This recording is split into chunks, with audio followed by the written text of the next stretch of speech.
The arrangement of the Quran is one of many reasons why Muslims believe that it could only have come from God. In fact, modern research has discovered a remarkable structure in the Quran known as ring composition. To demonstrate this, let's analyze the second chapter of the Quran known as Al-Baqarah, the cow. This chapter consists of a total of 286 verses. The entire chapter can be divided into 9 groups based on theme. The first group of verses talk about faith and unbelief. This mirrors the theme of the last group of verses. The second group covers God's creation and knowledge. This again mirrors the second to the last group's theme. The third group discusses the law given to the Israelites, which mirrors the giving of law to the Muslims in the 7th group. The fourth group relates to the test of Abraham, a mirror of the test of Muslims in the 6th group. The middle group, the 5th group, is the central theme of the entire chapter, the change in direction of the Muslim prayer. We have made you believers a middle nation, so that you may bear witness to the truth before others.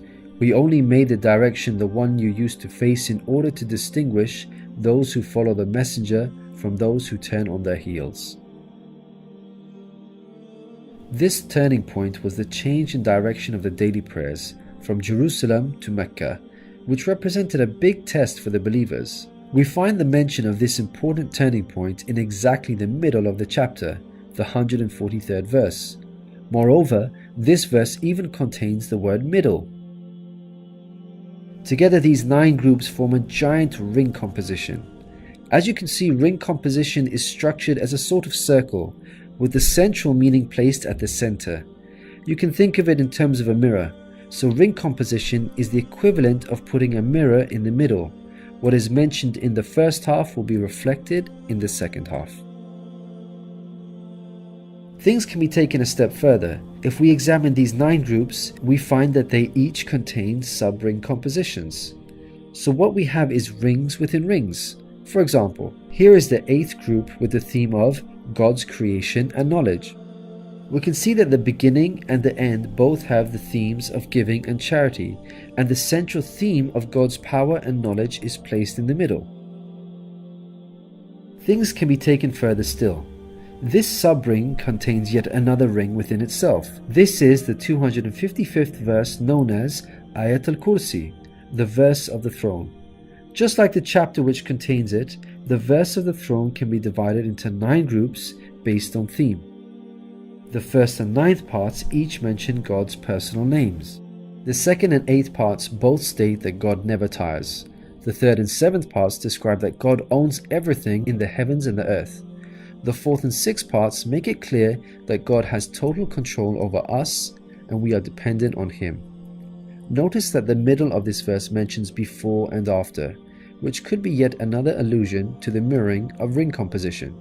It's worth highlighting that not only does the verse of the throne contain its own ring composition, but it is also positioned as a sub-ring within 2 larger rings, a concentric ring composition.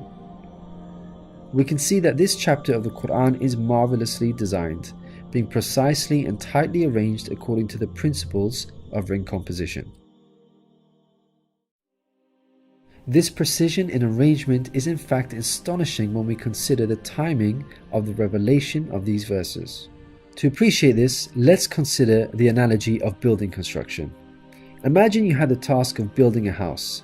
Rather than waiting until you receive all of the materials and then drawing up a carefully thought out design plan, you instead decide to proceed without complete knowledge of the constituent parts, constructing it piecemeal, adding to it bit by bit as and when you receive the individual materials.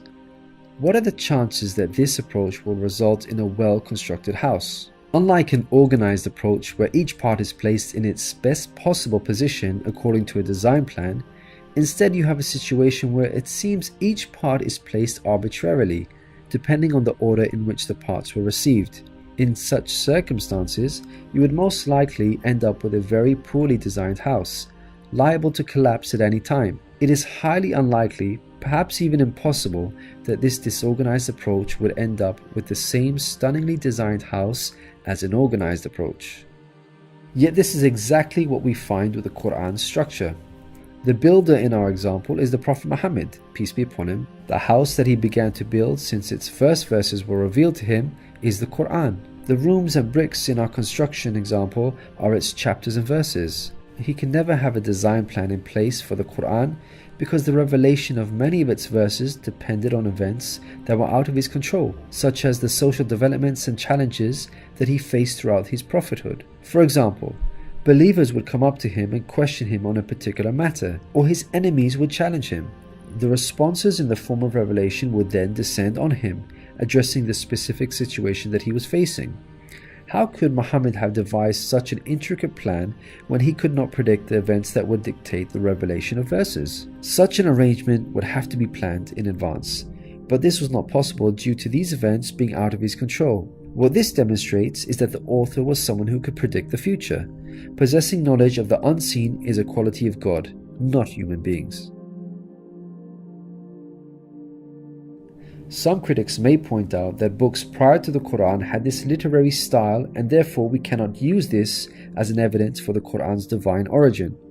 However, comparing the Quran to other books is like comparing night and day for many reasons.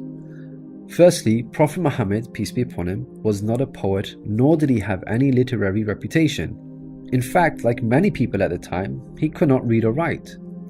Secondly, most people would assume that the Quran is arranged chronologically, starting with the first revealed verse and ending with the final revealed verse. This is the order in which books are typically written, in a logical sequence starting with the beginning, then the middle, and finally the end. But the way the Quran was composed is unlike any other book. Al-Baqarah, the chapter of the Quran that we have covered, was not revealed starting with verse 1, followed by verse 2, then 3, and so on. Rather, its verses were revealed out of sequence over a span of many years and interspaced with the revelation of verses from other chapters. The Quran's unusual manner of revelation makes implementing ring composition much more difficult than conventional books. Thirdly, conventional books follow an editorial process by undergoing multiple stages of editing, which allows the author to gradually refine the text over time. However, the Quran did not undergo an editorial process. Prophet Muhammad, peace be upon him, would place the verses in their positions as soon as they were revealed to him. With each new verse, he would not go off and review what had been previously revealed to see where he can position them in order to maintain a ring structure. Rather, spontaneous revelation was immediately followed by the placement of the verse, its position fixed. When we look at the history of the Quran's compilation, there is not a single instance of a verse being moved around in order to make it fit a ring composition. Fourthly, achieving ring composition in conventional books is much more feasible as the author has complete control over the content, allowing them to plan their structure ahead of time. As we've already seen with the Quran, its content was circumstantial as it was tied to events that were out of the control of the Prophet Muhammad, peace be upon him, and therefore he could not plan a structure ahead of time. Fifthly, the Quran was first revealed as an oral recitation, not in written format. With written books, you can easily plan a structure because you can quickly and conveniently refer back to what you have written previously. But with a recited text like the Quran, the Prophet Muhammad, peace be upon him, would have had to rely on his memory in order to recall what was previously revealed, a much greater challenge.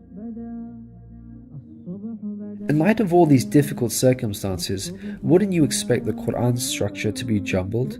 What we find against all odds, however, is that the Quran contains a remarkably sophisticated structure. The circumstances of the Quran's revelation, together with its precision and harmony, represent a compelling argument for its divine origin. Your companion is neither astray nor being misled, nor does he say anything of his own desire. It is no less than inspiration sent down to him. He was taught by one mighty in power.